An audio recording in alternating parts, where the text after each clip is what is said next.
Acting is a dream. हर इंसान actor बनना चाहता है, लेकिन बनता कोई कोई है। दुनिया के कितने बड़े बड़े लोग एक्टर बनना चाहते थे। आपको किसी ने बताया है कि कायद आजम भी पहले एक्टर बनना चाहते थे, लेकिन अपने वालिदैन की ख्वाहिश पर वकील बने।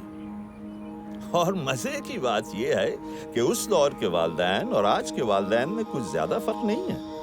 आज के वालिदैन भी एक्टिंग को कुछ ज्यादा अच्छी नजरों से नहीं देखते हैं। खैर, ये वॉइस एक्सरसाइजेस क्लासिकल प्लेज में आपकी बहुत मदद करेंगे।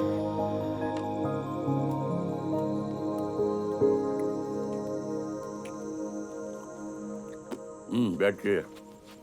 आओ भाई, कैसी आ रही है तुम्हारी अदाकारी? लो, आप चुप रहिए। उस पर पहले से ही भूत सवार है, तुम और हवा दो।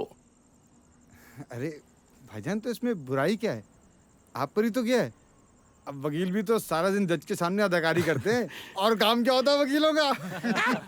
गुड्डू मामू, मैंने सुना है कायद आजम भी अदाकार बनना चाहते थे। ये लो, ये तो हद हो गई।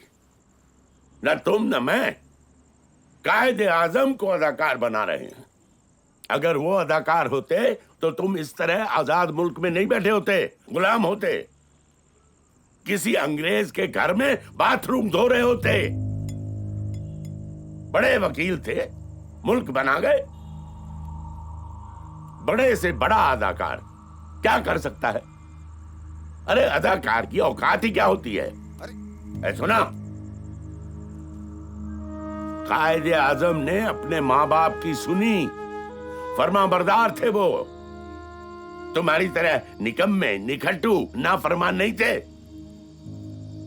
कह कह के थक गया इसको। कमबख्त इसके सर का भूत उतरता ही नहीं है। तुम तो भैया हमारे लिए दुआ करो कि हम हज से वापस ही ना आए। फिर करना जो करना है। ना कोई कहने वाला होगा, ना कोई सुनने वाला होगा।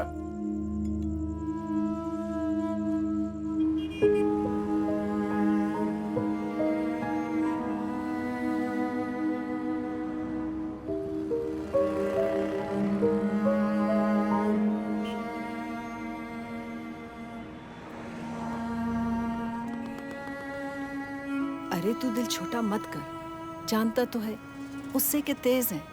बेटा चल, चलकर खाना खा ले। सबसे माफिया मांग रहे हैं और मेरा दिल दुखा कर जा रहे हैं। मां, तुझे भी ऐसा लगता है कि मैं एक्टर नहीं बन सकता? तो मेरे लिए दुआ करना कि मैं बहुत बड़ा एक्टर बन जाऊं, सबसे बड़ा।